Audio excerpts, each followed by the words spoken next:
agora, pessoal.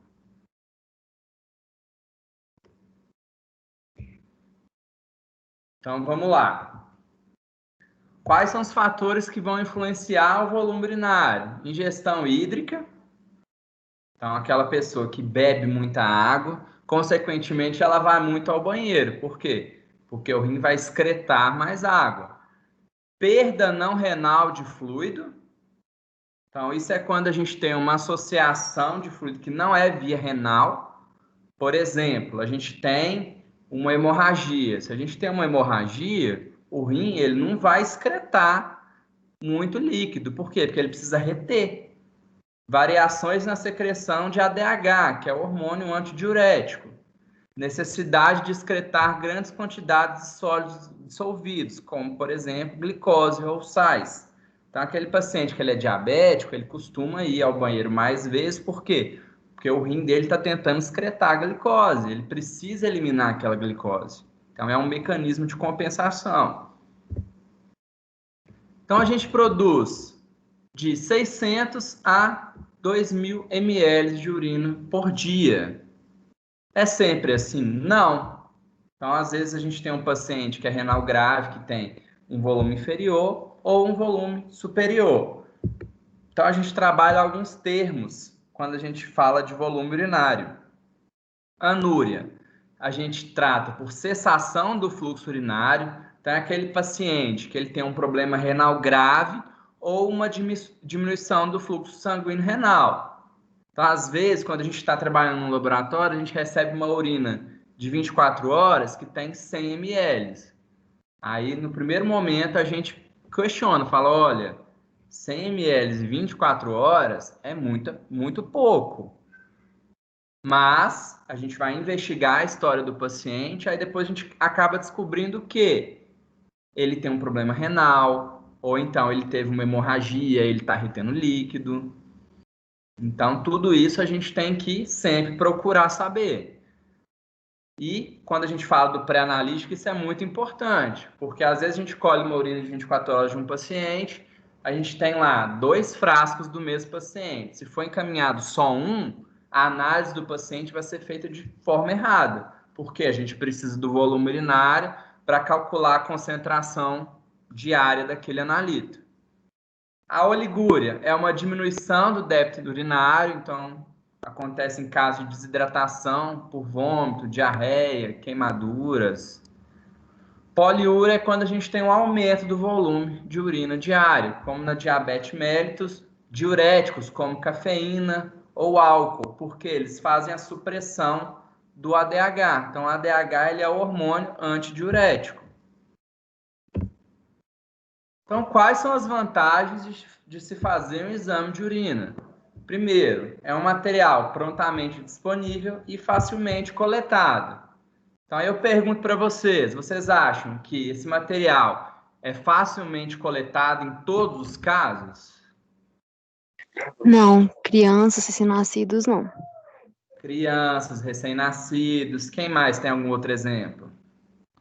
Pessoas acamadas. Pessoas acamadas, então é aquele paciente que está lá numa unidade de terapia intensiva, então ele está entubado, ele está por meio de sonda. Então, para obter esse volume urinário, a gente vai ter que sondar esse paciente, passar uma sonda para obter o volume urinário. E até isso a gente tem que ter informação quando chega no laboratório. Por quê? Porque às vezes a gente tem uma urina com grande presença de sangue, mas foi uma sonda, a gente pode ter tido uma lesão lá pelo processo da sondagem. Outro, crianças e recém-nascidos, principalmente recém-nascido prematuro. Então é difícil coletar uma urina e às vezes a gente não consegue o volume ideal para ser coletado. Então quem trabalha com criança sabe, às vezes a gente coloca um coletor no bebezinho, coloca a fralda, aí a mãe passa horas dentro do hospital. Quando vai tirar o coletor, o paciente urinou e defecou. Aí a gente teve contaminação do coletor pelas fezes, a gente não pode analisar aquele material. E aí a gente tem que pedir uma nova coleta. Aí a gente pede uma nova coleta, mas na próxima o bebê não vai urinar mais o mesmo tanto. Então a gente vai ter que pegar o material que a gente tiver da segunda coleta para analisar. E outra, A urina, ela fornece informações das principais funções metabólicas do nosso organismo. E são exames laboratoriais muito baratos. Então, a gente precisa basicamente de lâmina, lamínula, a gente tem a fita do exame químico, centrífuga, então não é nada muito caro e é um exame que serve para investigar uma série de desordens. Então, a coleta da amostra, ela é feita em frasco estéreo e bem vedado. E as amostras elas devem ser adequadamente identificadas, como nome do paciente, número de identificação, data e hora da coleta. Então, aqui eu coloquei até em negrito, porque, gente, processo pré-analítico no laboratório, ele é tudo. 70% dos erros estão nessa fase. Então, a gente tem que ter toda a rastreabilidade desse material, ou seja, a gente tem que ter a identificação correta do paciente. Normalmente, a gente tem que usar uma dupla identificação, ou seja, o nome e a data de nascimento, por exemplo, ou o nome e a data de atendimento, se ele estiver internado.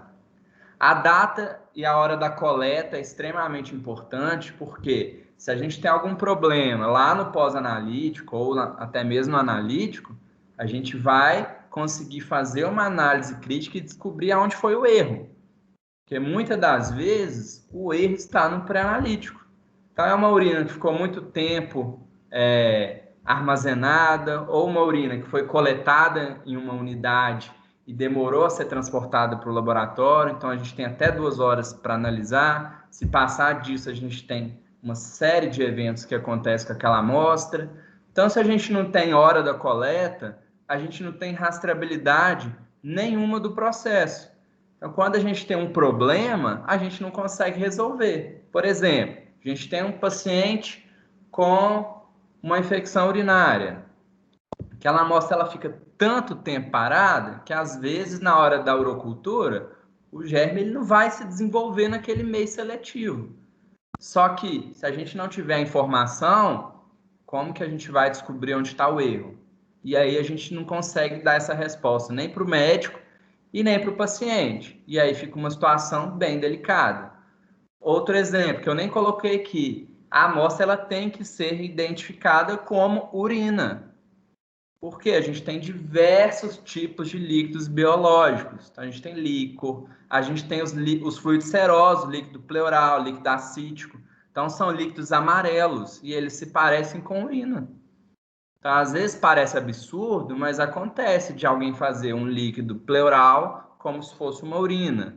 Ou até pior, às vezes um líquor. Então, a gente tem urinas que são quase transparentes, que são aqueles pacientes que geriram muita água. Se a gente manda para o laboratório sem identificação nenhuma e lá o paciente tem um pedido de líquor e de urina, alguém pode ir lá e identificar o material como um líquor e você fazer um exame totalmente errado. Então aí a gente já tem um impacto muito sério na assistência do paciente. Então, a gente tem sempre que se cercar de todas as formas. Claro, isso vai envolver também treinamento da equipe. Então a gente treina a equipe, toda a equipe que recebe material ela vai passar por um treinamento de identificação de amostra, então a pessoa ela sabe que ela tem que receber a amostra com o nome do paciente, alguma outra identificação, data, hora da coleta e o nome do material. Então, simplesmente é uma coisa bem fácil e que vai impedir um erro muito grave lá na análise e no pós-analítico.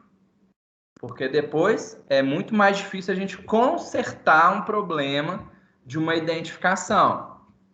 Então, aqui eu coloquei para vocês 2 frascos. Então, a gente tem o frasco para coleta de urina recente. Então, esses são os frascos mais utilizados, são do tipo Falcon, né, com vedação. E o frasco para coleta de urina 24 horas. Então, esse frasco aqui, ele também tem uma metragem, então a gente consegue aferir o volume no próprio frasco. Então, é sempre que a gente vai ter esse frasco bonitinho, que a gente tem esse becker, o paciente vai urinar nesse becker e normalmente vem uma dupla de frasco, ele vai transferir o volume urinário para os dois. Mas se a gente não tiver esse tipo de frasco, a gente pode dar um simples frasco de boca larga, que seja vedado e que seja estéril, sempre estéril, porque a gente faz a análise microbiológica do material.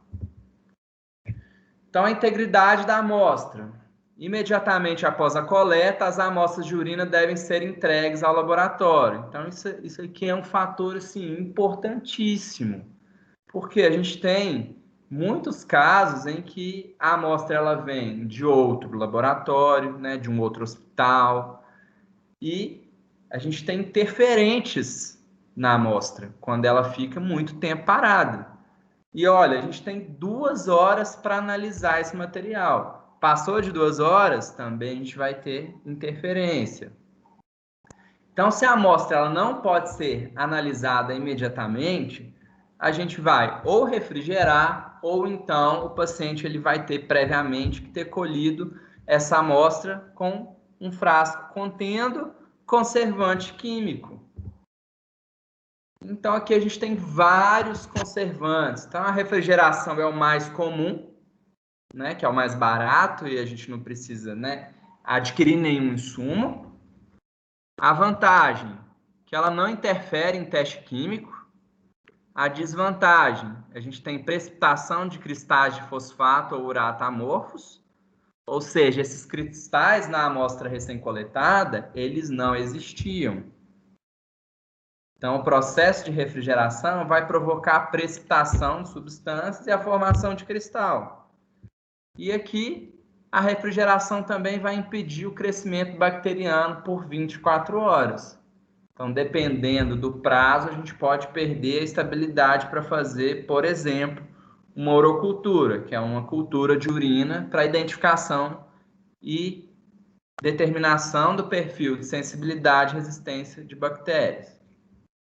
Formol. Então, formol é um excelente conservante do sedimento, só que ele vai interferir em teste químico.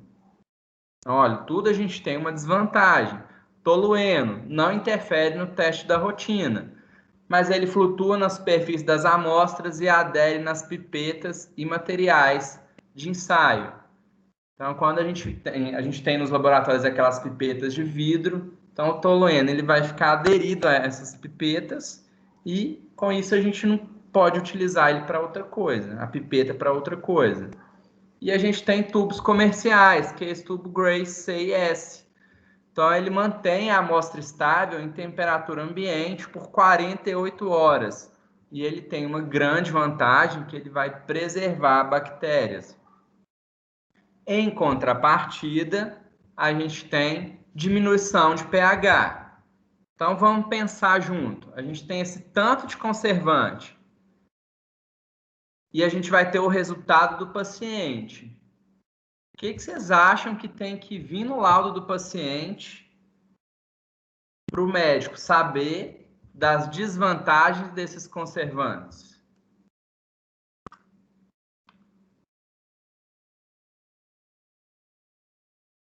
Tem que ser liberado uma nota. Exatamente. Então, quando a amostra ela é colhida com conservantes, a gente tem que colocar lá que foi coletado no tubo Grace CIS. Por quê? Se o médico pegar um pH muito baixo, ele vai ver lá na observação que foi colhido com esse tubo, ele já vai saber que o pH diminuiu por causa do conservante do tubo. Ou às vezes ele não vai nem saber, ele vai ligar questionando o resultado, aí quando o biomédico for fazer a análise crítica, ele vai ver lá, foi coletado nesse tubo, e com isso a gente vai conseguir responder para o médico o porquê. Então, olha, tudo em laboratório a gente tem que se resguardar. Então, lembra quando eu falei lá atrás da sondagem? Quando a gente tem uma amostra que é recebida por coleta de sonda, a gente tem que colocar a observação que a amostra foi coletada por sonda. Por quê? A sonda pode estar contaminada, porque pode ter alguma lesão e a gente tem hematúria, entre outros. Então, o exame de urina, pessoal, parece uma coisa muito simples, mas na prática é um dos setores em que a gente vê mais erro, tanto analítico quanto pré-analítico.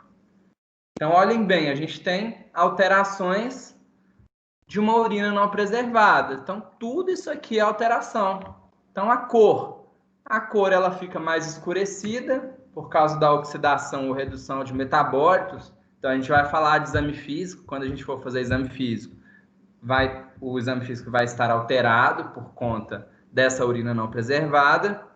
O aspecto, então, ela fica turva, devido ao crescimento bacteriano e também à precipitação de material amorfo, que é o cristal amorfo, de fosfato amorfo ou urato amorfo. Aumenta o seu odor por causa da multiplicação bacteriana ou a metabolização da ureia em amônia. Aumenta-se o pH pelo processo da metabolização da ureia também. Glicose. A glicose vai ser reduzida pelo processo de glicólise e também consumo bacteriano. Porque a bactéria que está lá na amostra da urina, ela vai consumir a glicose para o seu metabolismo e aí a gente não vai conseguir detectar ela na concentração que é real, né? Acetonas ou acetonúria reduzida por causa do processo de volatilização e também pelo metabolismo bacteriano. Então, olha, lembra que eu falei que a gente tem que analisar em até 2 horas? Se a gente não analisa em 2 horas, cetona vai volatilizar. Bilirrubina vai reduzir, por quê? Porque ela é fotossensível. Então, a exposição à luz vai degradar a bilirrubina. E aí a gente também vai ter uma concentração menor do que deveria. O urobilinogênio vai se reduzir, por quê? Pelo processo de oxidação. Nitrito. Então, o nitrito vai aumentar pelo processo de multiplicação de bactérias redutoras de nitrito. Então, não são todas as bactérias, mas algumas provocam essa redução do nitrito, do nitrato em nitrito. Hemácias, leucócitos e cilindros vão ser reduzidos, por quê? Pelo processo de desintegração celular. Então, uma amostra que tem muito tempo coletada, às vezes a gente não consegue nem identificar as estruturas direito. E a bactéria pode aumentar por causa da multiplicação. Então, isso aqui vai até um certo momento, até saturar o meio, ou seja, a urina, e aí a gente tem o processo inverso. Então, quais são os tipos de amostra? Amostra aleatória. Então, é aquela amostra que é coletada a qualquer momento. Então, ela é útil para fazer o exame de urina rotina. Primeira amostra da manhã. Então, ela é útil para dosagem de HCG e também para diagnóstico de proteinúria ortostática. Então, a amostra de jejum. Então, quando a gente fala segunda amostra da manhã, então o paciente ele vai acordar, vai fazer a micção e ele vai coletar a próxima urina. Então, ela é útil para triagem para diabetes, porque ela não vai conter nenhum metabólito de alimento ingerido antes do início do jejum. Há 2 horas pós-prandial, para acompanhamento do diabetes. Então, a gente faz uma coleta de urina antes da refeição e uma após 2 horas. Então, isso serve para monitoramento da insulina.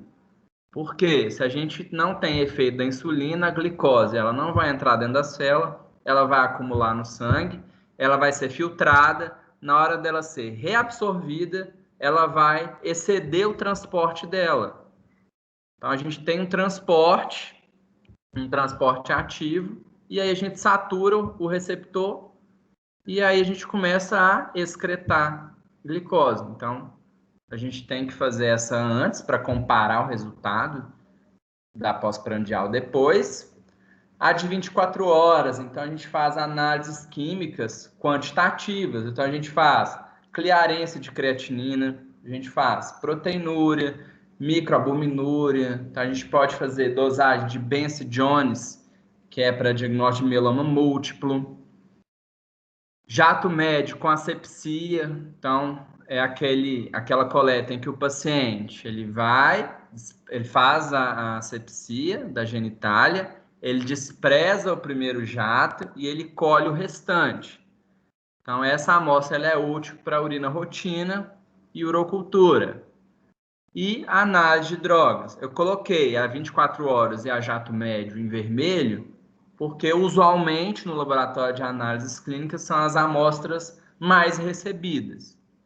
A de análise de drogas ela é bem mais complexa, então ela é uma coleta normal de urina, mas envolve várias questões legais. Então a coleta ela tem que ser assistida, ou seja, no momento em que o paciente vai fazer a micção, tem que ter um profissional da saúde lá com ele assistindo o procedimento para que ele não burle nenhuma etapa.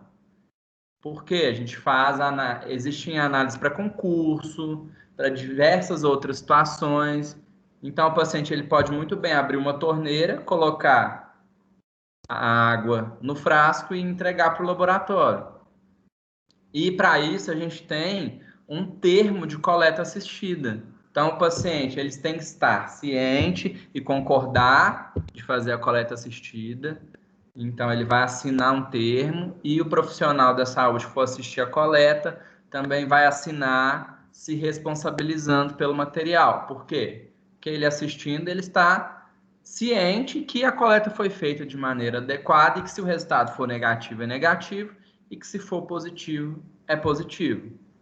Então, a gente nunca faz coleta de análise de drogas sem esse termo. Então, a gente não pode fazer. Então, falando um pouquinho do procedimento de coleta da urina de 24 horas. Então, por que a gente vai falar desses procedimentos? Então, parece banal, mas 99,9% das pessoas não sabem como se coleta, por exemplo, uma urina de 24 horas. E isso envolve o quê? Vários profissionais da saúde, enfermeiro, médico. Às vezes o médico fala que tem que começar a colher urina agora. Mas o certo é, no dia 1, às 7 horas da manhã, o paciente vai urinar e desprezar a amostra. Ou seja, ele vai desprezar a primeira urina da manhã. Depois ele vai começar a coletar no frasco até o segundo dia, às 7 horas. Então, lá no laboratório, vai ser anotado o volume para o cálculo das dosagens bioquímicas, por exemplo, proteinúria de 24 horas. Então, lembra que eu falei? A gente vai precisar do volume para fazer o cálculo da proteinúria. Então, se a gente tem um volume que está subestimado ou sobreestimado, a gente tem alteração do resultado. Outra coisa importante, o frasco. Então, a gente tem algumas amostras que têm que ser acondicionadas tanto na geladeira quanto em frascos âmbar, porque são substâncias fotossensíveis. Por exemplo, a proteína de Benson Jones. A proteína de Benson Jones, o frasco ele tem que ser âmbar. Porque se o paciente coleta nesse frasco aqui, aquela proteína ela vai degradar e aí a gente vai enviar para análise, não vai dar resultado nenhum. Vai dar um falso negativo, na verdade. Então, isso é muito sério, principalmente para quem trabalha em um posto de coleta. Porque quando a gente vai encaminhar esse material para análise, porque é um exame que não é feito na urgência, é feito em um laboratório de apoio, como é Pardini, a gente vai fracionar essa amostra. Então, a gente vai colocar ela em outro frasco. Então, se eu tiro desse frasco, que não é âmbar, e coloco em um frasco âmbar, vai chegar no laboratório de apoio, eles não sabem o que aconteceu lá para trás. Eles vão fazer a análise do material e aí vão liberar o resultado. Claro, no laudo vai sair que a coleta não foi feita pelo laboratório de apoio e pronto. Mas a gente tem que pensar sempre no paciente. Então, isso aqui vai fazer a diferença para um diagnóstico. Outra coisa, refrigeração. Então, alguns exames, como proteinúria, a amostra ela tem que ser refrigerada desde a primeira coleta. Ou seja, o frasco de urina vai ficar dentro da geladeira. É ruim? É ruim, mas tem que ser feito. Outro exemplo, metanefrina e catecolaminas, que são úteis para investigação de hipertensão secundária. É uma amostra que tem que ser acidificada. Porque se a gente tem um pH mais neutro, essa substância ela vai ser degradada. Então, o paciente ele é instruído a colocar o ácido no frasco iniciar a coleta. Então, tudo isso vai ter alteração lá no final do resultado. Então, olha o tanto que é complexo a gente controlar esse processo de análise de urina. Porque envolve refrigeração, tempo de coleta, material. Então, a gente tem ainda um help de exames que a gente fala, que é uma lista de todos os exames que a gente faz no laboratório e qual que é o preparo. Então, a gente não tira isso da cabeça, a gente tem tudo isso informatizado. Então, vai iniciar a coleta, a pessoa que é responsável por informar o paciente vai falar, olha, vou te fornecer esse frasco, você vai, no primeiro dia, 7 horas da manhã, desprezar a primeira urina e vai começar a coletar até no próximo dia, 7 horas da manhã.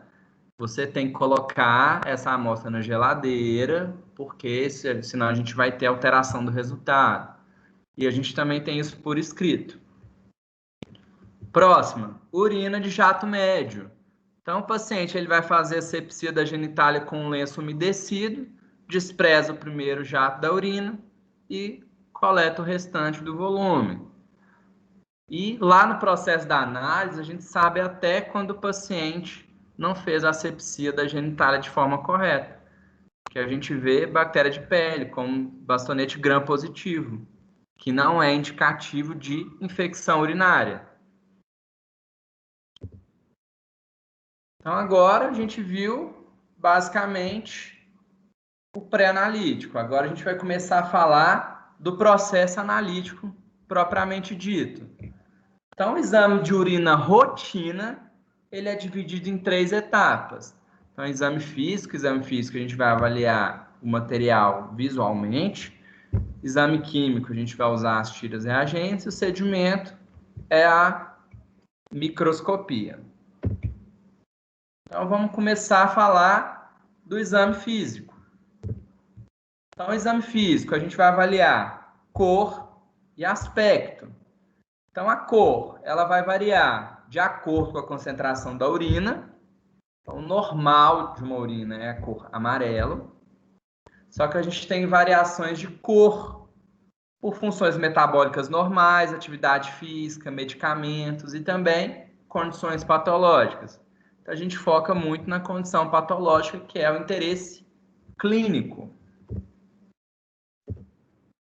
Então, aqui a gente tem essas amostras de urina. Então, ela vai desde o amarelo ao transparente. Então, a gente tem a amostra de urina azul, a gente tem mais bege, alaranjada, verde, rosa. Então, isso tudo é muito importante. Por quê? Porque a gente vai colocar isso no laudo.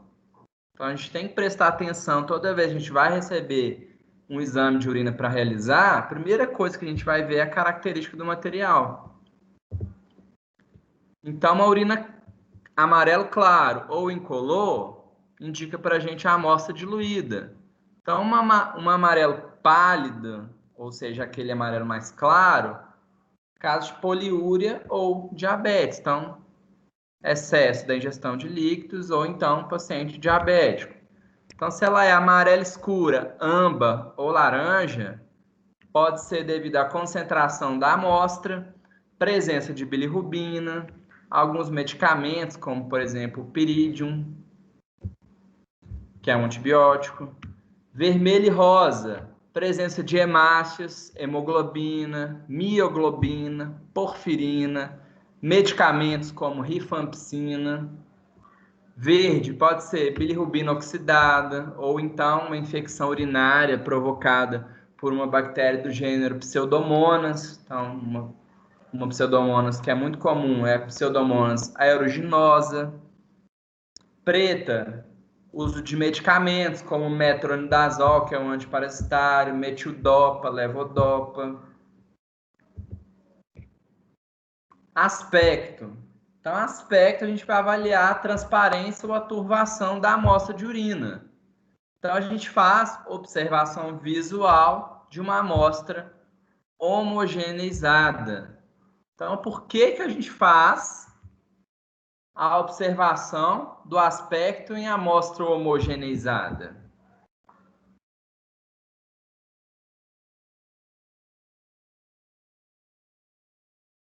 porque a amostra, quando fica parada, a tendência é sedimentar. Você homogeneizando, você vai ter ela homogênea mesmo, com todos como fala, todas as características dela preservadas nela toda.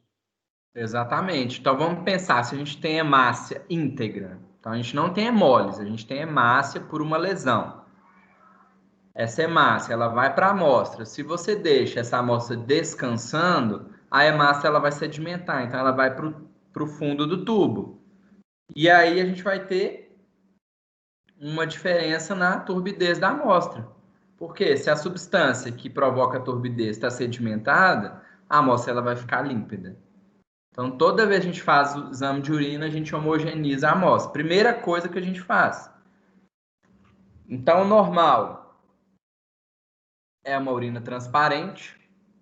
Ela pode ser opaca, ou seja, que a gente chama de ligeiramente turva. Então, quando a gente coloca no laudo, normalmente vai sair o ligeiramente turvo. Então, isso varia de acordo com o tempo de coleta, a conservação da amostra. Mulheres, porque tem muito célula epitelial, então a gente pode ter uma turvação da amostra por causa do aumento de célula epitelial. E turva. Então, aqui a gente tem 3 exemplos clássicos. A transparente a gente enxerga claramente o outro lado do frasco. A opaca a gente já vê que ela está um pouquinho embaçada. E a turva a gente não enxerga nada. Então, toda vez que a gente pegar uma urina turva, pode saber que ali tem algum analito importante, alguma célula importante para a gente observar. Então, quais são os elementos que provocam a turvação da urina? Precipitação de cristal, como o urato e o fosfato amorfos. Então, olha, se a gente não acondiciona, ou melhor, se a gente refrigera a amostra e demora muito tempo para analisar, a gente vai ter formação de cristais, os cristais vão precipitar, precipitou, turvou a amostra. Então, olha, a gente está tendo um resultado que não é da amostra do paciente. Então, ele é devido a um processo pré-analítico. Bactérias, então a proliferação de bactérias também provoca turbidez. Piúria, então quando a gente tem muito piócito, a mesma coisa. Hematúria, presença de fungos. Então, que eu coloquei uma observação. O grau de turvação, ele está diretamente relacionado com a quantidade de material observado na microscopia. Então, se a gente pega uma amostra turva desse jeito, chega lá na sedimentoscopia, a gente não vê célula, a gente não vê piócito, não vê massa, não vê cristal, não vê cilindro, não vê células epiteliais. Pode saber que tem alguma coisa errada. Então, até isso, na hora que a gente vai liberar o exame, a gente tem que prestar atenção. Que às vezes um dado não condiz com o outro. Então, o processo pós-analítico também é extremamente... Oi? E aqui, se a pessoa bebe muita água, já fez o exame de urina, a urina fica sem parecendo que tá turva. Não entendi. Repete, por favor. Meu irmão, vou falar que é meu irmão mesmo que é ele.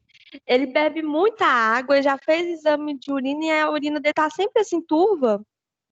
Aí pode ser, mas é muito turva ou é opaca? É mais pra turva mesmo, não é opaca não.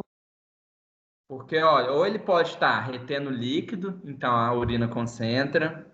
Então, são várias opções. Ou então ele tem, a gente vai ver célula epitelial, porque não é só a bactéria que vai provocar a turbidez, são N fatores. Se ele estiver desidratado, mas como você falou que ele está bebendo água, às vezes é uma retenção hídrica. É porque já fez exame e não tá nada. Mas isso tem que avaliar também a função renal, entre outros fatores, entendeu? E outra, Entendi. essa amostra turva, vocês viram no momento da coleta ou saiu no laudo? Não, a gente viu eu vi na coleta, né? Aí levou no médico e tudo mais, fez o exame e deu nada no exame de urina dele. Deu nada. Nem uma bactériazinha. Mas tinha, por exemplo, algumas células epiteliais de via baixa. Nada. Nadinha. Eu vou procurar o exame dele aqui e te mando. Tem nada. Depois você me manda, porque normalmente a gente tem, ou então cristal. Eu acho que ele Cristal fez é até umas 2 vezes, não foi, mãe? Pra repetir. Por exemplo, se você colher a primeira urina da manhã, certamente a chance de vir com cristal é alta. E aí vai vir uma amostra turva. Mas pode acontecer também que a pessoa segura muito xixi, sei lá, e vir assim. Olha, de segurar até que não, porque a gente fala que para fazer exame de urina rotina, o paciente precisa de 2 horas de retenção urinária. Claro, se ele reter muito, aí a gente vai concentrar a urina. Então, tudo isso tem que ser levado em consideração para a obtenção de uma amostra. É igual, por exemplo, aquela pessoa que bebe muita água só para fazer xixi, fazer o exame de urina e ir embora. Então, você sabe, olha, você pode beber muita água, às vezes você vai ter uma pequena alteração, porque você vai ter mais água na amostra do que deveria. Então, a urinálise é um estudo muito complexo, então envolve diversos e inúmeros fatores. Então, tudo isso a gente tem que investigar. Então, ó, você está turvo e não viu nada, tem que saber. É alguma substância? É o quê? Alguma coisa é. Que a amostra não vai turvar à Entendi. toa. Então, ele colheu na primeira amostra da manhã, que às vezes é isso. Eles pedem a primeira amostra da manhã, viu? Então, a primeira amostra da manhã, normalmente, ela tem cristal. Tipo, para eliminar o primeiro jato e depois, né, colher. Mas o ideal é a gente não coletar a primeira amostra da manhã para a urina rotina. A gente despreza a primeira, faz a retenção, depois a gente vai colher de novo, desprezar o primeiro jato e colher o restante. Entendi. Então eles explicam totalmente errado pra gente quando a Eu gente vai falo porque fazer o.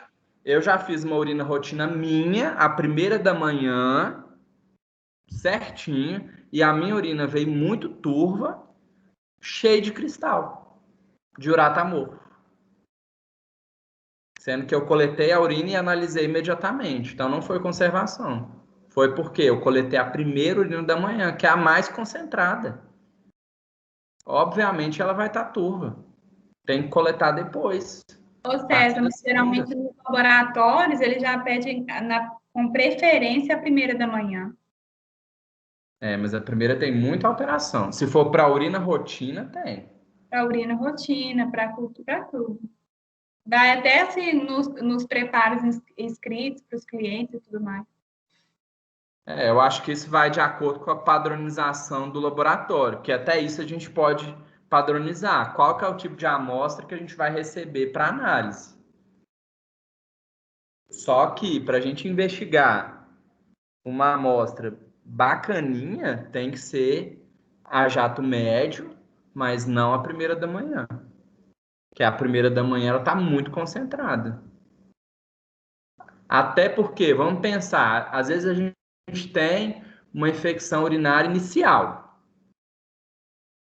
Então a gente tem pouca bactéria. Se a gente coleta a primeira urina da manhã, a gente vai ver muita bactéria. Por quê? Porque a gente vai concentrar. Então, até isso, a gente pode até interferir no prognóstico. Então, quando a gente libera exame de urina, a gente coloca uma flora aparentemente normal, que é aquela flora residente, flora moderada, quando a gente vê um pouquinho de bactéria, mas nada que sugira infecção, ligeiramente aumentada e aumentada. Então, a ligeiramente aumentada, ela é uma infecção urinária mais branda. Claro que a gente leva em consideração o grão de gota. Então, se a gente soltar uma flora ligeiramente aumentada com bastonete gram-negativo no grão de gota, aí o paciente está com o início de uma infecção urinária.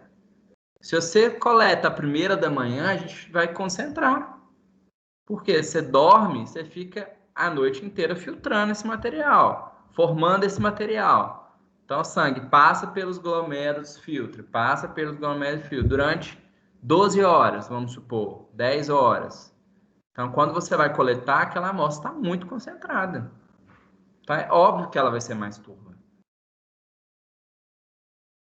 Então, assim, em outros laboratórios, eu nunca vi coletar a primeira da manhã para fazer urina rotina.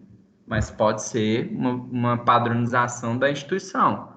Então, você pode padronizar de acordo com o que você achar melhor e validar, né? Claro, você tem que validar a metodologia. Ô César, Oi? a urina tipo 1 é a urina rotina? É a mesma coisa? Urina tipo 1? Geralmente no pedido de exame eles colocam urina 1, alguma coisa assim. Nunca ouvi falar. Nunca recebi um pedido assim. Aonde eu trabalho aparece e geralmente a gente cadastra como urina rotina. Eu acho que urina 1 deve ser de primeiro jato, não sei. Nunca Não, vi. urina de primeiro jato tem que vir especificado mesmo, urina de primeiro jato. Urina tipo 1 é considerada urina rotina. Aí, tá vendo? Nem sabia. Tá, entendi. Então, olha o tanto que é importante o pré-analítico também. O médico às vezes coloca urina, sei lá o quê. Você não sabe, você cadastra uma urina rotina. Chega lá, o médico queria primeira da manhã. Então, isso também é extremamente importante. Só que, ultimamente, a maioria dos pedidos, se for convênio, já vem a guia autorizada com o nome do exame impresso. Se é hospital, a gente já tem integração, então o médico pede no sistema e cai. Então, a gente quase não tem esse problema. Mas eu nunca vi escrito urina 1. Nunca na vida. Tenho que 8 anos que eu trabalho no laboratório. 8 não, 7. Até hoje eu nunca vi urina 1. Se eu pensasse em urina 1, eu pensaria que era o primeiro jato. Eu Mas, acho que pode estar mais relacionada a essa questão que a gente está falando, a primeira do dia, entendeu? então, pode ser. Mas não o primeiro jato, porque pelo menos onde eu trabalho só faz urina de primeiro jato quando está exemplificado assim, bem específico, urina de primeiro jato. Assim, a urina rotina, normalmente, ela é jato médio. Para 99,9% dos lugares que eu conheço. Só quando o médico quer uma coleta diferente mesmo que ele pede. Eu quero a primeira da manhã. Quero a urina da rotina, mas eu quero a primeira amostra da manhã. Mas normalmente a gente faz o jato médio, não é a primeira da manhã.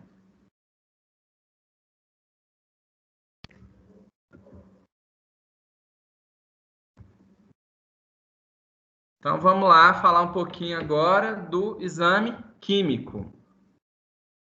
Então, o exame químico é através das tiras reagentes. Então, um método que é simples e que é rápido.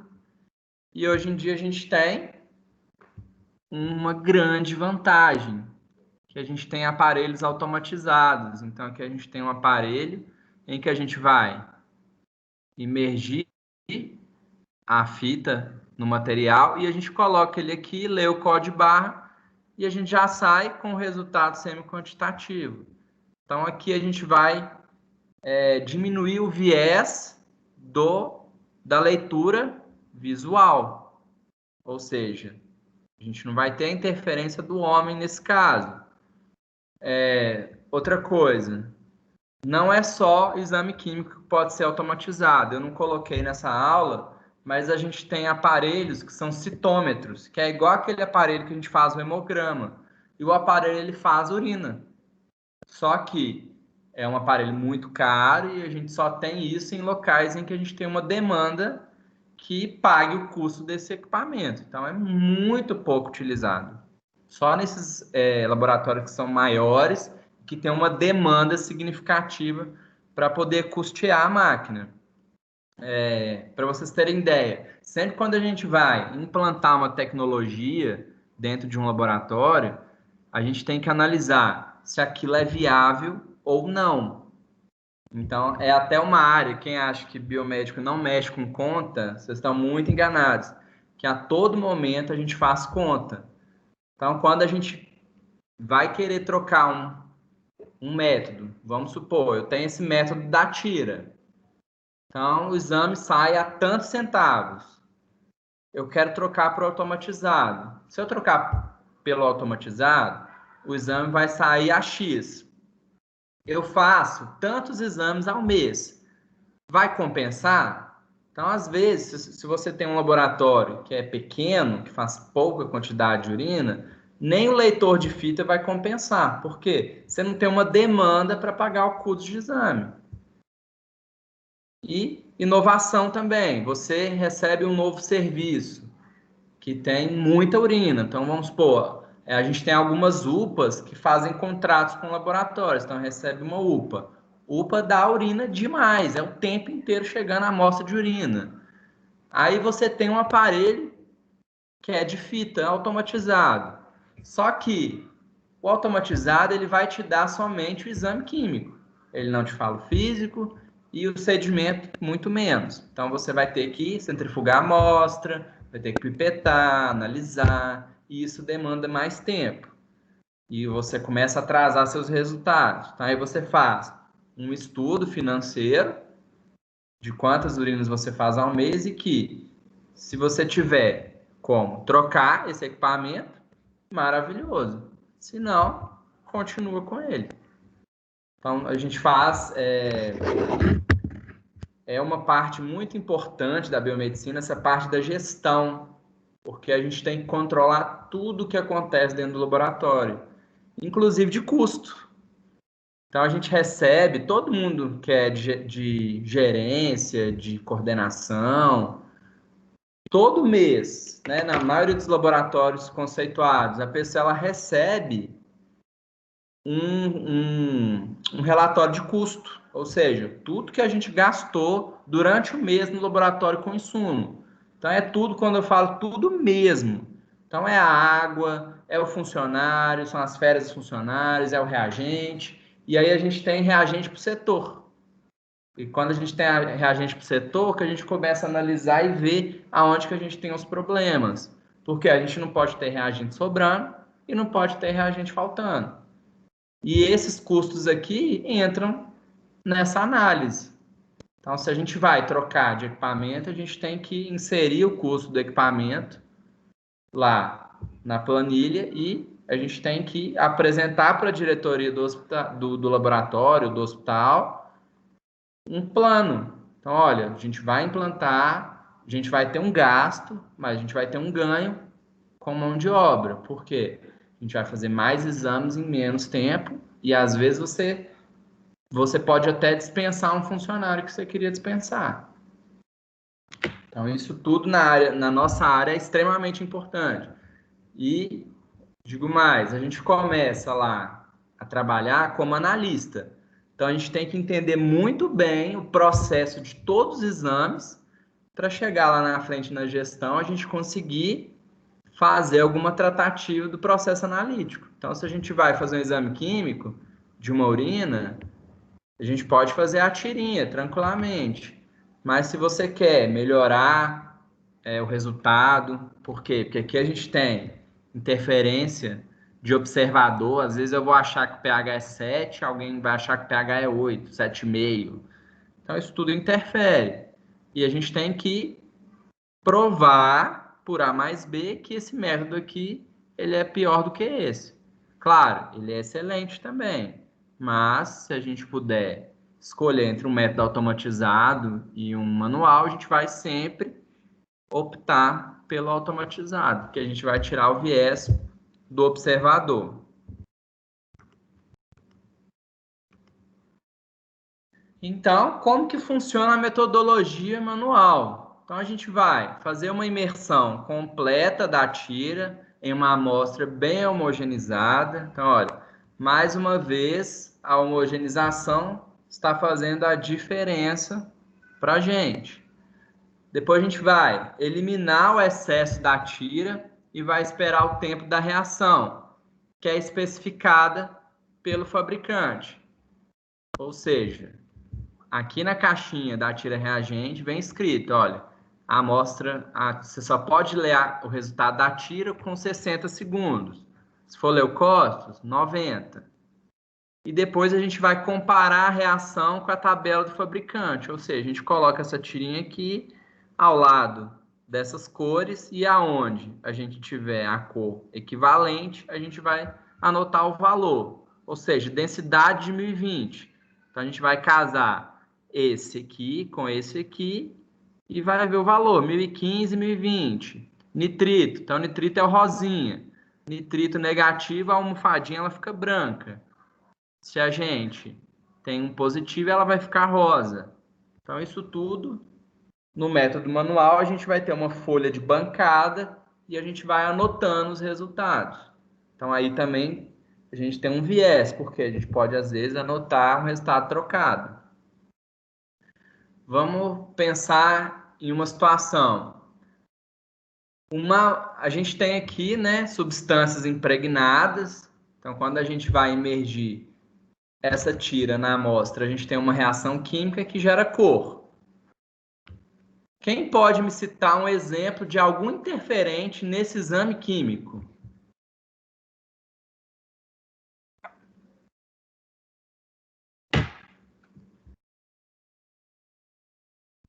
Vamos pensar que é relacionado com a cor.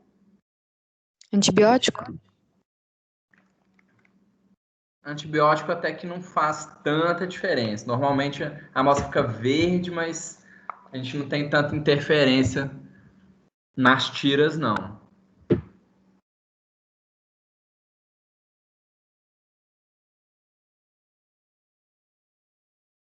Quem mais pensa em alguma outra situação?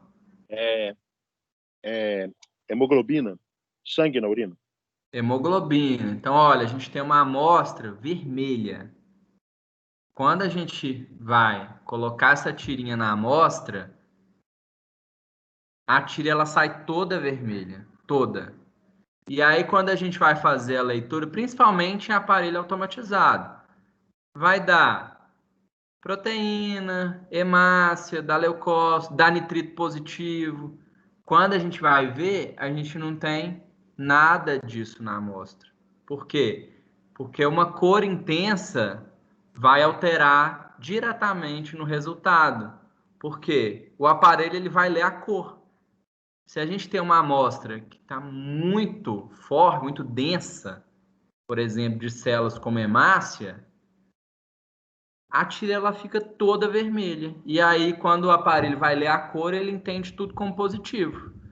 Então, quando a gente volta lá na cor, ó, essas cores aqui, principalmente, ó, quando a gente tem uma cor alaranjada, ou essa cor mais bege escuro, quando a gente tira a tira, ela fica com a mesma cor. E aí a gente tem nitrito positivo, leucócito, proteína, e aí a gente tem um falso positivo. Então, o que isso é importante?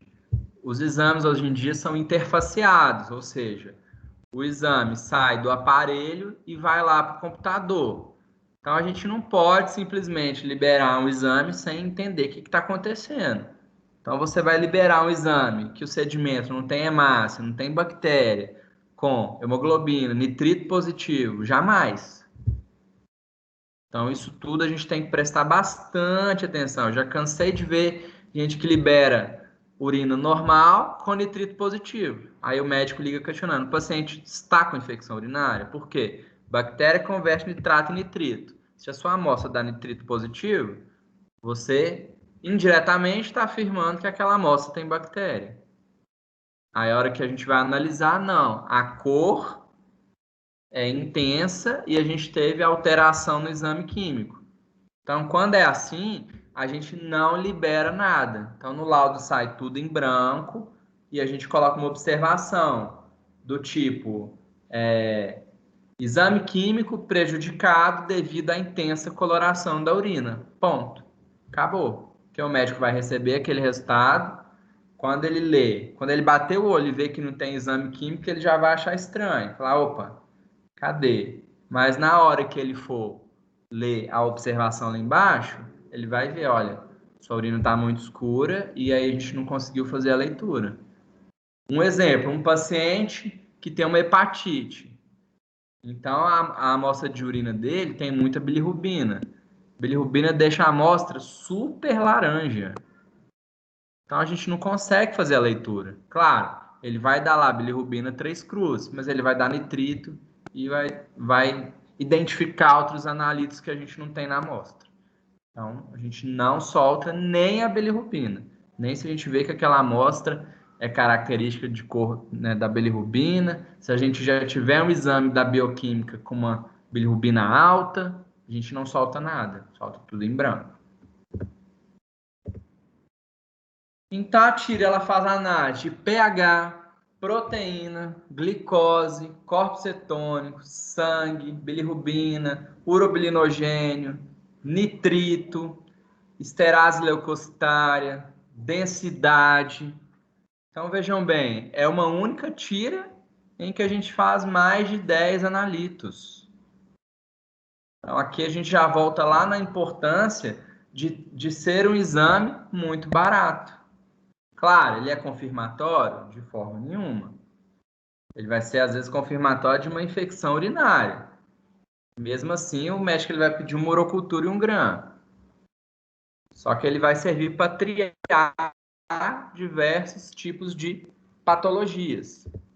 Então, pH é a avaliação do equilíbrio ácido-básico do organismo. Então, o normal da primeira urina da manhã, um pH entre 5 e 6. E das amostras aleatórias, um pH de 4,5 e 8. Então, essa amostra aleatória é aquela que não é a primeira amostra da manhã. Qualquer uma outra é de 4,5 a 8. E a gente tem que considerar um conjunto de informações.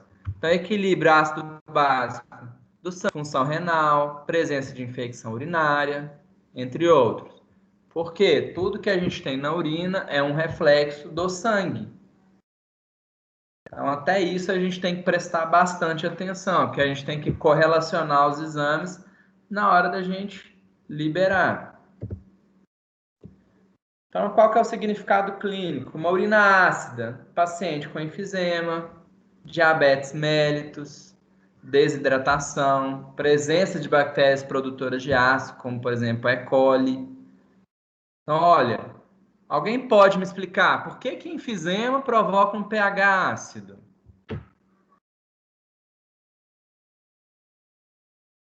Na urina.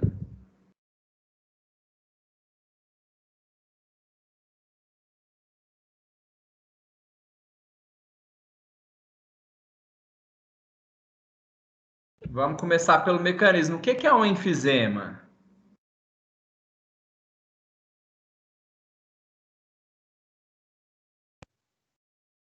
Professor, Oi? seria pelo alto índice de gás carbônico no sangue? Exatamente. Lembra que é o reflexo do sangue? Sim. Então vamos lá. O que é o enfisema? Alguém sabe? Alguém lembra?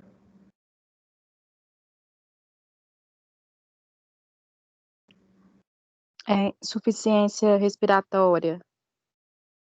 Ele Não, provoca uma insuficiência respiratória. Essa destruição dos tecidos do Isso. Então pulmão. a gente tem destruição dos alvéolos e a gente tem uma dilatação da estrutura. Com isso a gente tem o quê? Menos troca gasosa e a gente acumula CO2. Se a gente acumula CO2, a gente tem uma acidose e com isso a urina vai ser ácida, por quê?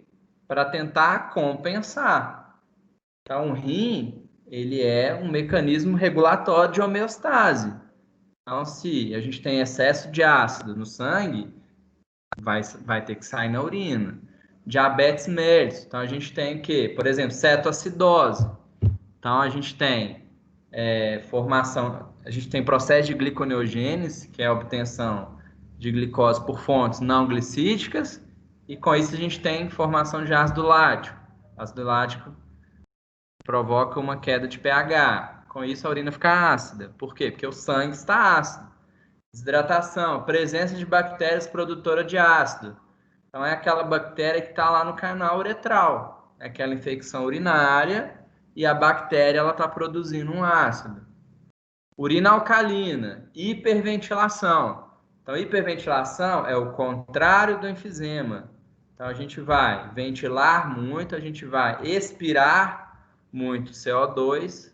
Com isso, a gente tem uma urina alcalina. Vômito, acidose tubular renal, presença de bactérias produtoras de urease. Então, a urease ela vai degradar a ureia. A ureia ela é ácida. Com isso, a gente tem uma alcalinização da urina. Proteínas. Então, as proteínas, elas são indicativas de doença renal. Então, a presença de proteinúria, ela está relacionada com a doença renal precoce. Então, o normal é a gente ter menos de 10 miligramas por decilitro de proteína em uma urina aleatória. Então, a principal proteína que a gente encontra na urina é a albumina. Por que a gente tem mais albumina e não outras proteínas?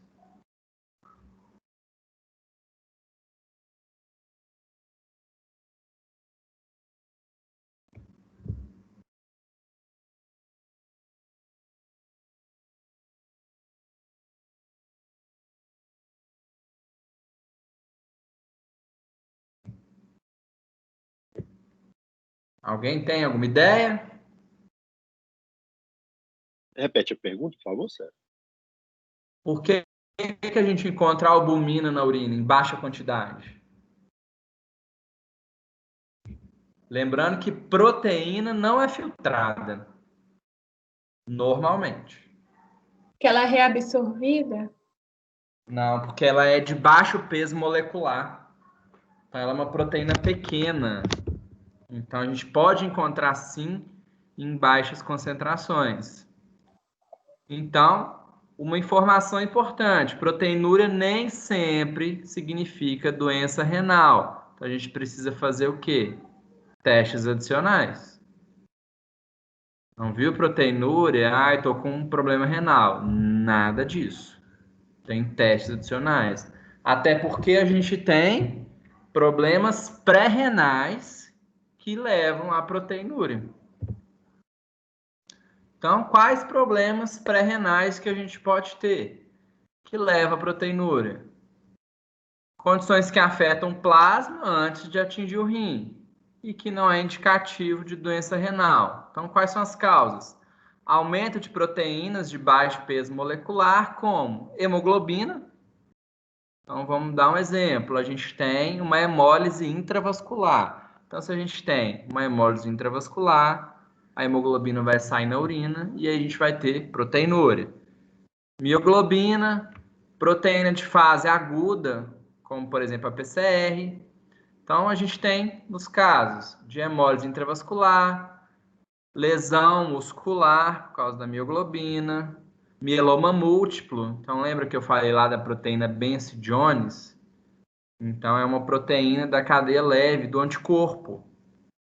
E ela é livremente filtrada, porque ela é de baixo peso molecular. Inflamações e infecções por causa das proteínas de fase aguda, como, por exemplo, a proteína C reativa. Renal. Então, renal é quando o paciente tem um dano glomerular ou então um dano tubular. Então, quais são as causas glomerulares? Amiloidose. Então, a gente tem lesão do glomérulo. Então, a amiloidose é uma proteína amiloide. Então, aquela proteína ela vai se depositar e essa proteína ela provoca lesão no parênquima. Então, se a gente tem lesão do tecido, a gente lesa o glomérulo. Causas tubulares. Então, a exposição a substâncias tóxicas e metais pesados, graves infecções virais. Então, a gente provoca disfunção tubular, principalmente no processo de reabsorção. Ou seja, a proteína ela é filtrada, mas ela não é reabsorvida. E a microalbuminúria, que serve para nefropatia diabética. Só fazendo um adendo, que aqui não é exame de urina rotina, é só em urina de 24 horas. Coloquei só para a gente relacionar com o dano glomerular.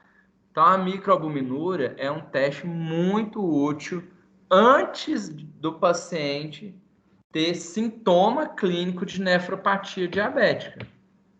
Porque a glicose, ela se liga a diversas estruturas, como os anticorpos, e forma os produtos de glicação. Então, ela liga anticorpo, liga proteínas, como a albumina, e aí ela forma esses produtos. Então, esses produtos, eles vão se depositando no organismo de forma difusa. E aí eles vão provocando lesão cronicamente, ou seja, a longo prazo.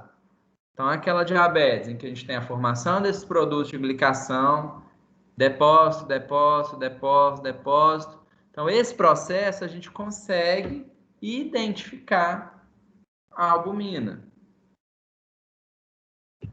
E as causas pós-renais, então, são quando as proteínas são adicionadas à amostra, quando ela passa pelas estruturas do trato urinário inferior, como ureter, bexiga, uretra, próstata e vagina. Então, existem várias causas, como infecções bacterianas e fúngicas e inflamações. Por quê? Porque a gente tem a formação de exudato. Então, bactéria sintetiza proteína, por exemplo. Então, a gente colhe a amostra, na hora de aplicar a amostra na tira reagente, ela vai reagir com a proteína, e aí a gente tem o quê? Mudança de cor e a análise é feita. Lembrando que a análise de exame químico, ela é semi-quantitativa.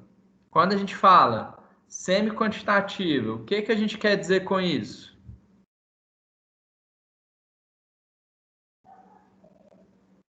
Alguém tem uma ideia?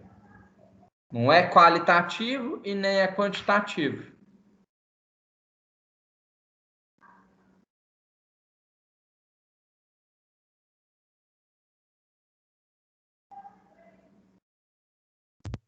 É que precisa de exame complementar para confirmar alguma patologia? Na verdade, sempre teste adicional tem que ser feito. Mas o que é o semi-quantitativo? A gente falou lá na aula de parasito sobre um método semi-quantitativo.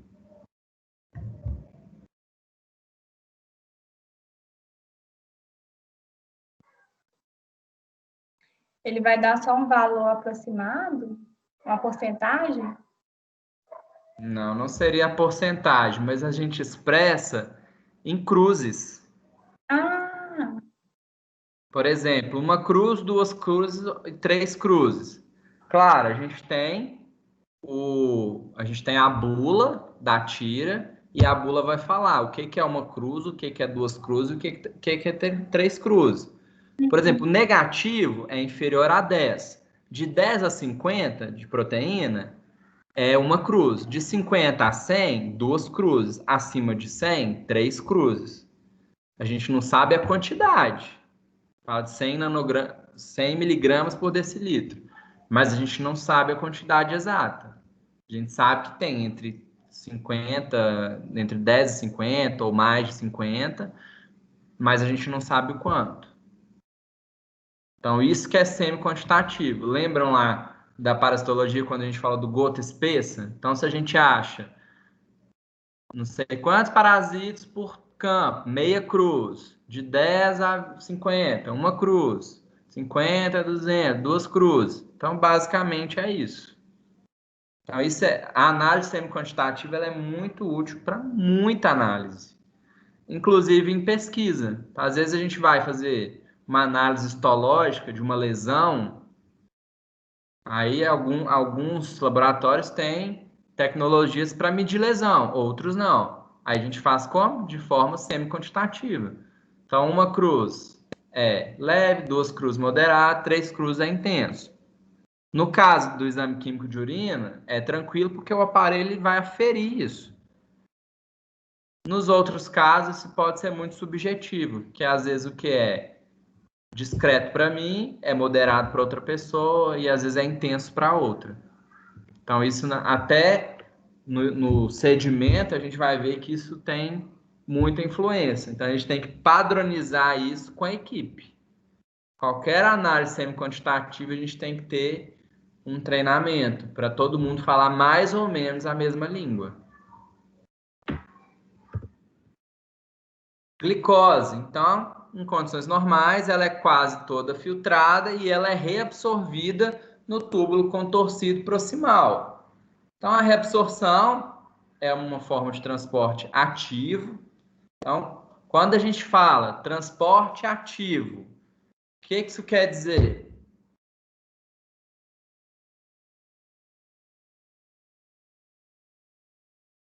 Quem lembra? Lá acho que é CMC, se eu não me engano. A gente tem transporte ativo e transporte passivo. Tem gasto de energia. Transporte ativo é gasto de energia. Gasto de energia, exatamente. Só que a gente tem um limite. Então, a gente filtra cerca de 160 a 180 miligramas, em caso de hiperglicemia. Só que a gente satura o nosso transportador. Então, depois que a gente satura, o transporte tubular ele vai ser cessado. Ou seja, a gente não vai ter a passagem da glicose do túbulo para o capilar peritubular, que é aquele que fica bem do ladinho do túbulo. E aí essa glicose sai na urina. Se for um teste só de triagem, é aconselhável fazer a amostra em jejum, e ela é útil na detecção e no acompanhamento do diabetes mellitus.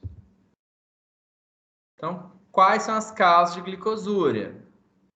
Então, aqui só para exemplificar, a gente tem o glomérulo e aqui no túbulo, a glicose ela vai ser reabsorvida lá para o capilar peritubular. Então, a gente pode ter glicosúria em condição normal, após as refeições, ou seja, a nossa insulina ainda está agindo. Em caso de hiperglicemia, no diabetes mellitus e também na diabetes gestacional. Cetonas. Então, a gente tem 3 produtos intermediários do metabolismo de gordura, que é a acetona, ácido acetoacético e o ácido beta-hidroxibutírico. Então, normalmente, os corpos cetônicos não vão aparecer na urina e a gordura ela é metabolizada e decomposta. Só que, quando a utilização de carboidratos para a fonte de energia ela é comprometida, a gente tem metabolização de gordura para o fornecimento da energia. Então, com isso, a gente tem cetonúria. Quando a gente fala no sangue, cetona no sangue, a gente fala cetonemia. Quando a gente fala na urina, cetonúria. Então, a terminologia úrea vai ser sempre urina. Então, quais são as causas? Diabetes mellitus. Então, o paciente ele não consegue utilizar a glicose dele, porque a glicose não consegue entrar dentro da célula. Fome. Então, quando o paciente ele fica muito tempo de jejum, ele começa a fazer gliconeogênese. Dieta, né? Quem gosta aí da dieta low carb, então, a gente não ingere carboidrato nenhum. Aí a gente começa a obter glicose por fontes não glicídicas. Exercícios intensos por causa de aumento da demanda mesmo, entre outros. Sangue. Então, sangue pode estar presente sobre a forma de hemácias intactas, então a gente fala de hematúria, e hemoglobina intacta, a gente fala de hemoglobinúria. Então, aqui a gente tem um fator que é muito importante, porque lá no sedimento a gente vai ver hemácia. Se a gente não vê hemácia e tiver sangue, a gente tem uma hemoglobinúria sem hematúria. Porque a gente está vendo só a hemoglobina, a hemácia, ela não está lá. Então, isso é muito importante. Às vezes, alguns médicos até questionam. Você liberou 3 cruzes de sangue, normalmente sai como sangue mesmo. 3 cruzes de sangue, mas você liberou uma hemácia por campo. O normal é até 6. Então, esse resultado está errado. Seria isso, professor? Então, a gente... Oi? Em quais casos que aconteceria isso? Que daria hemoglobinúria, no caso de uma hemólise intravascular. Então, o paciente tem uma anemia hemolítica. Então, vamos supor que é uma anemia hemolítica autoimune. A hemácia dele ela é destruída dentro do vaso sanguíneo. Vai chegar lá no rim, a hemoglobina vai ser filtrada. e ela vai ser identificada na tira. Ah, entendi. Entendeu? Então, isso é extremamente importante. Quando eu comecei a trabalhar com análises clínicas, eu nem tinha estudado sobre isso. E eu peguei um caso desse e falei, gente, não tem condição. Eu pedi para repetir o exame veio com 3 cruzes de sangue e não tinha massa no sedimento. Falei, como assim? Aí que eu fui estudar, entender o que estava acontecendo. Então, era uma causa pré-renal.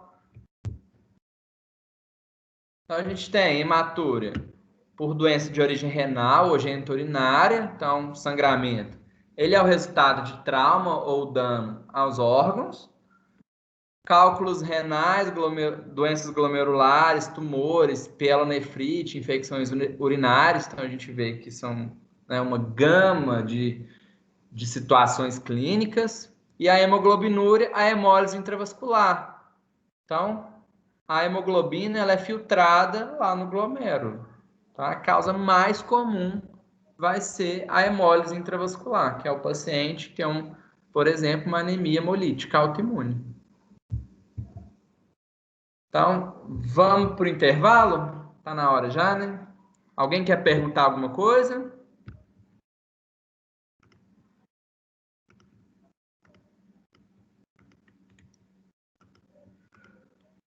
Tudo certo? Tudo. Tudo. Então, beleza. Então, já já a gente volta.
Vamos lá então, pessoal?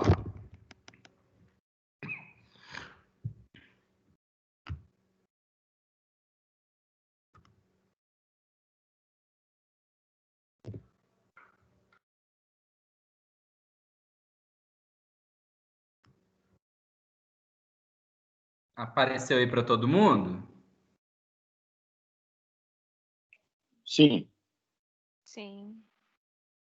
Então vamos lá. Bilirrubina e urobilinogênio. Então eles indicam doença hepática precoce e também transtornos hemolíticos. Então a bilirrubina na urina, ela pode detectar a doença em um paciente não ictérico. Então olha a importância aí do exame de urina. Então, quais são as causas? Cálculo biliar, doença hemolítica e as hepatites. Então, aqui é só lembrando que a bilirrubina ela tem que ser conjugada para ser excretada. E lá no intestino, a gente tem a formação do urobilinogênio. Então, o urobilinogênio, ele é absorvido e ele tem que ser excretado também.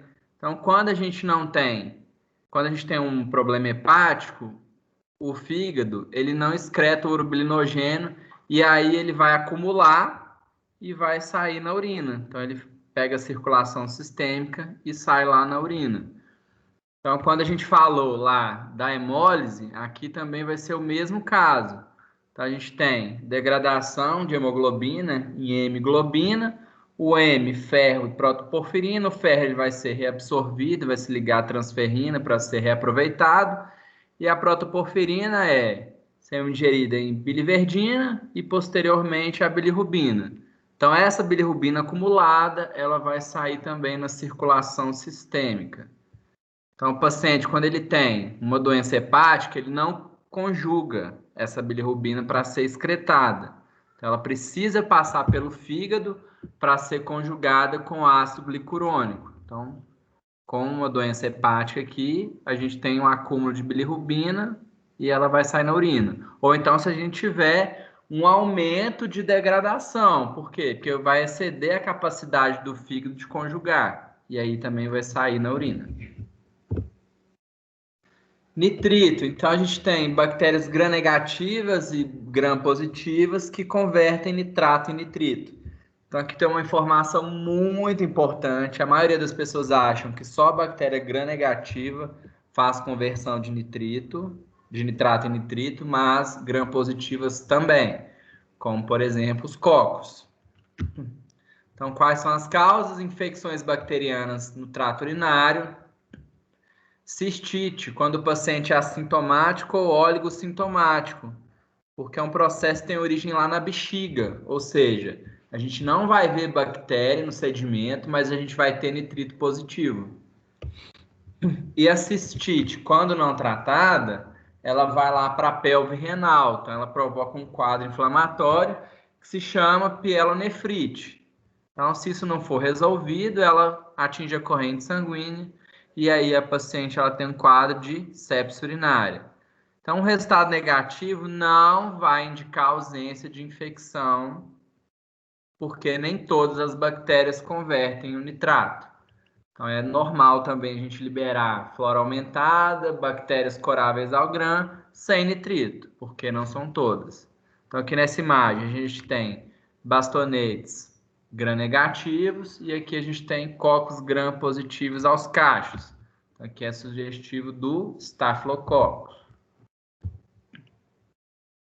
Esterase leucocitária. Então, a gente tem uma vantagem. Detecta leucócito que foi lisado. Ou seja, esses leucócitos lisados, eles não aparecem no exame microscópico.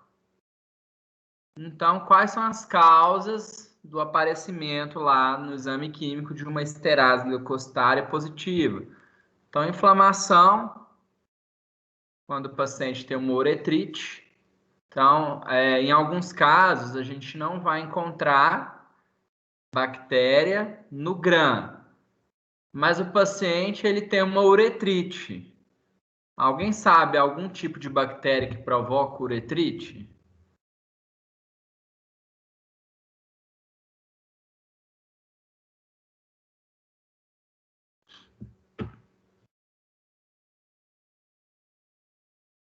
Normalmente são bactérias sexualmente transmissíveis.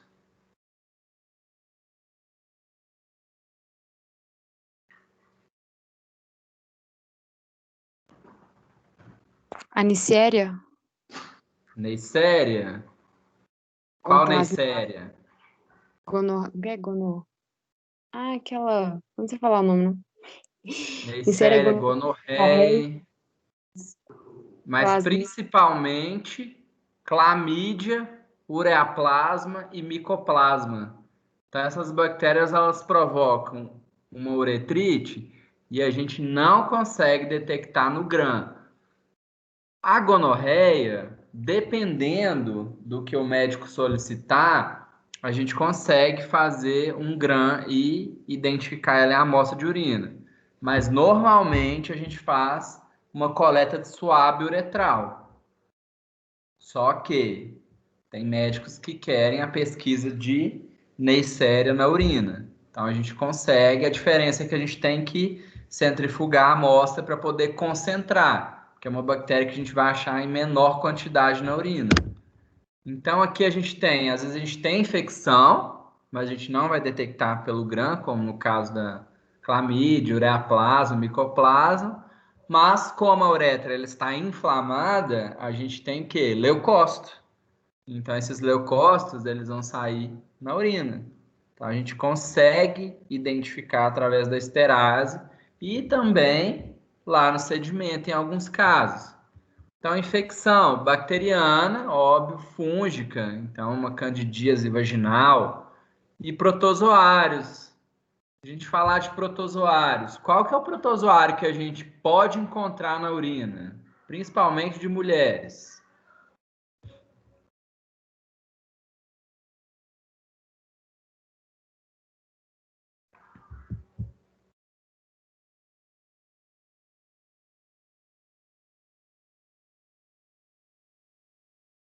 Ninguém se lembra?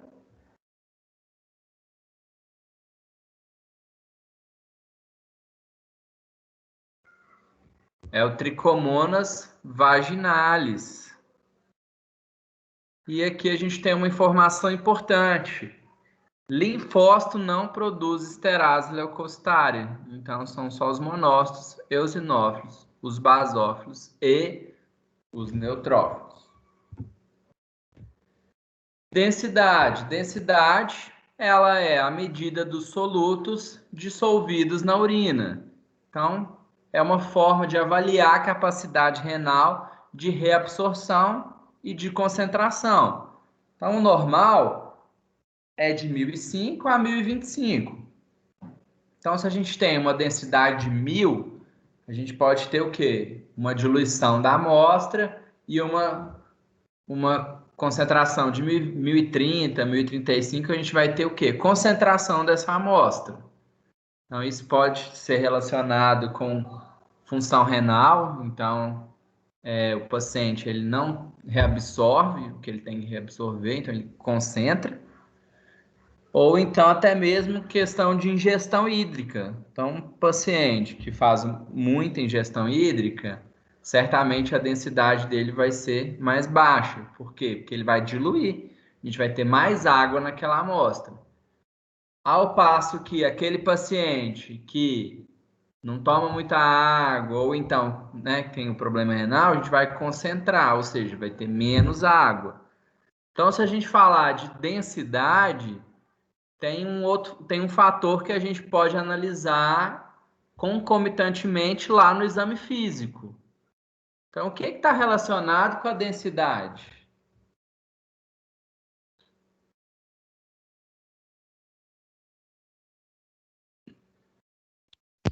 A turbidez?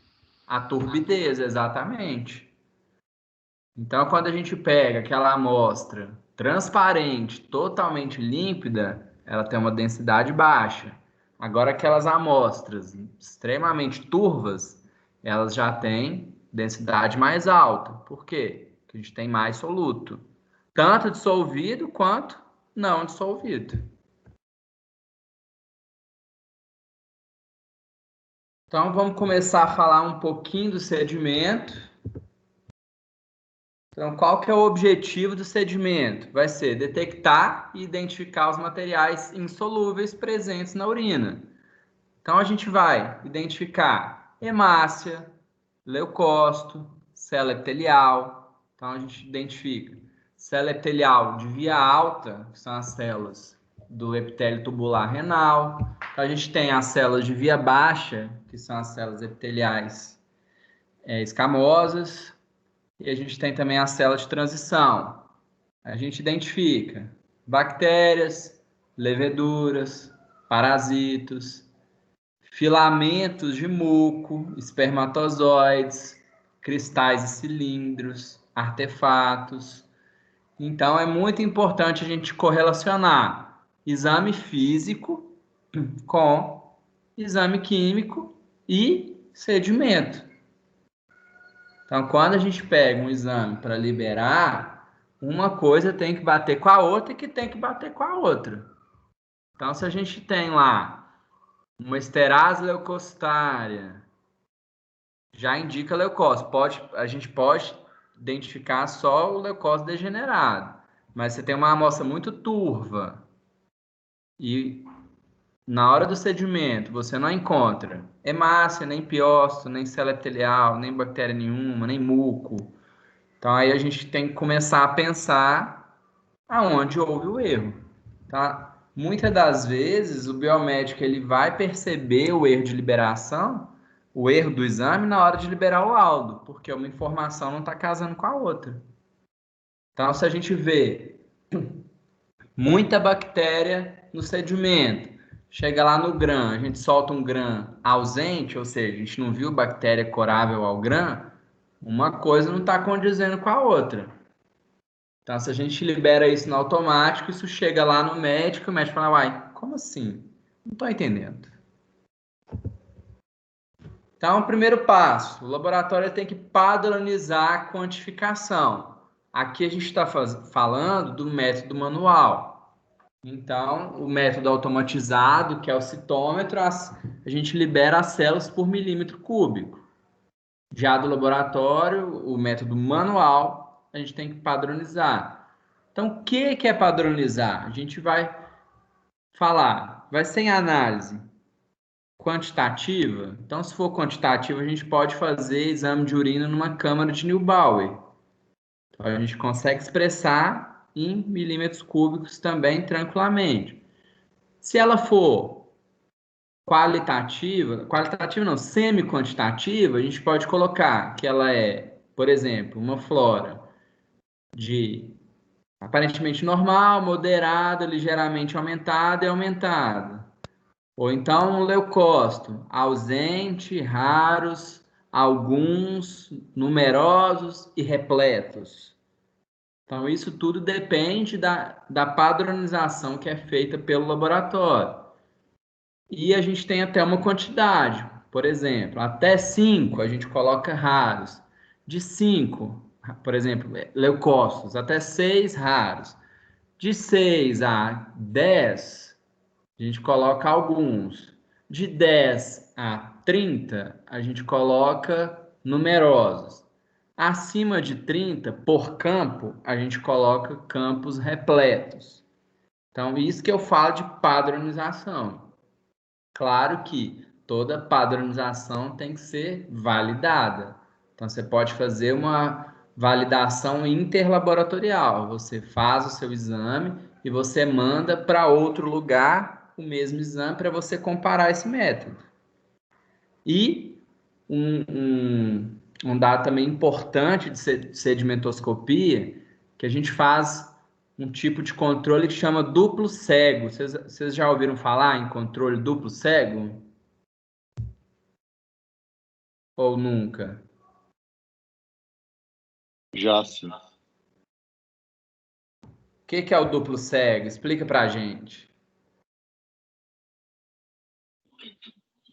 Duplo cego, você pega duas amostras e roda, só que sem ter o conhecimento de quem está procedendo, quem está fazendo o exame, para ver se os resultados vão bater sem interferência de de operador ou de máquina, ou alguma coisa nesse sentido. Exatamente. Então, o coordenador do laboratório, ele vai separar uma amostra de urina, ele vai tirar a identificação dessa urina. Claro, a gente vai imprimir o laudo, então a gente tem um resultado que foi liberado pro paciente, e a gente vai centrifugar a urina e vai colocar o sedimento para a equipe fazer. Então a equipe toda vai fazer, mas ninguém sabe de quem que é aquela urina. Então normalmente a gente pega uma urina de um plantão para o outro, tira a identificação, ou então de uma unidade para outra, para a gente não ter essa interferência do observador. Então, todo mundo do laboratório vai fazer a urina e a gente vai analisar. Só que tem um probleminha. A gente não consegue colocar uma amostra de urina para fazer, por exemplo, em 2 dias. Porque a gente tem formação de cristal como de urato amorfo. Então, a gente separa uma urina, normalmente, de um plantão para o outro. E aí todo mundo faz a urina e a gente tem uma escala em que a gente faz a análise. Por quê? Porque a gente tem que garantir que todo mundo está fazendo da mesma forma. Por quê? Porque é padronizado. Então não pode fugir da norma. Então, se eu achei muita bactéria, pode ser, às vezes, claro, a gente tem um desvio padrão, pode ser de moderado a aumentado, mas não pode ser um ausente. Então, isso tudo serve para a gente ver a qualidade do nosso serviço. Inclusive, isso é obrigatório pela vigilância sanitária e também por normas certificadoras, como o ISO, PAL, Quimento, entre outros. Então, como que a gente vai analisar o sedimento? Primeiro, a gente vai fazer o preparo. A análise ideal é após a coleta, ou seja, uma urina fresca. Se for uma urina refrigerada, a gente já sabe que tem a formação de cristal. Então, isso aqui é um interferente pré-analítico. Então, o volume de amostra ideal é de 10 a 15 ml. Aqui eu coloquei interrogação. E o pediátrico? Então, o pediátrico é aquela situação. Se a gente tiver pouca amostra, a gente não vai desprezar e falar, olha, eu preciso de uma recoleta. Não, a gente vai analisar. Às vezes é uma criança que realmente está com uma oligúria, ou então é um caso de um recém-nascido de extremo peso, né, de baixo peso. Então a gente não vai ter muito volume de urina, com certeza. Então a gente vai pegar e vai analisar do mesmo jeito. Mas a gente tem que colocar lá no laudo que o volume está abaixo do recomendável. Por quê? Se a gente tem algum problema, então vamos supor que o paciente tinha uma infecção urinária, a gente não conseguiu ver, e era por causa do volume da amostra. Na hora que o laudo for liberado e que o volume estava abaixo do recomendável, a gente já tem uma análise crítica. Se a gente não coloca isso no laudo, a gente está entregando a arma para o bandido. Então aí a gente não tem nem o que discutir, a gente tem que assumir o erro e fazer as tratativas. Então, como que funciona? A gente centrifuga a amostra a 3.000 rotações por minuto, durante 5 minutos. Descartamos o sobrenadante. A gente pipeta 20 microlitros em uma lâmina, coloca uma lamina. A gente vai examinar 10 campos na objetiva de 10, para a gente avaliar a presença ou ausência de cilindros. Então, cilindro é uma estrutura muito maior do que um piócito, que uma hemácia. E a gente vai examinar 10 campos na objetiva de 40. Então, nessa objetiva de 40, a gente vai ver o quê? Detalhes. Então, a gente vai conseguir diferenciar um piócito de uma hemácia, a gente vai ver a flora. Outra coisa importante, a gente vai conseguir diferenciar uma flora de um cristal, porque o cristal parecem cocos. Então, a gente tem que ter essa noção também de diferenciar um cristal de uma bactéria. E aí a gente vai fazer a expressão do resultado conforme a padronização do laboratório. Então, a gente vai parar por aqui. Aí na próxima aula é a prova. Vocês gostariam de tirar alguma dúvida das matérias para a prova?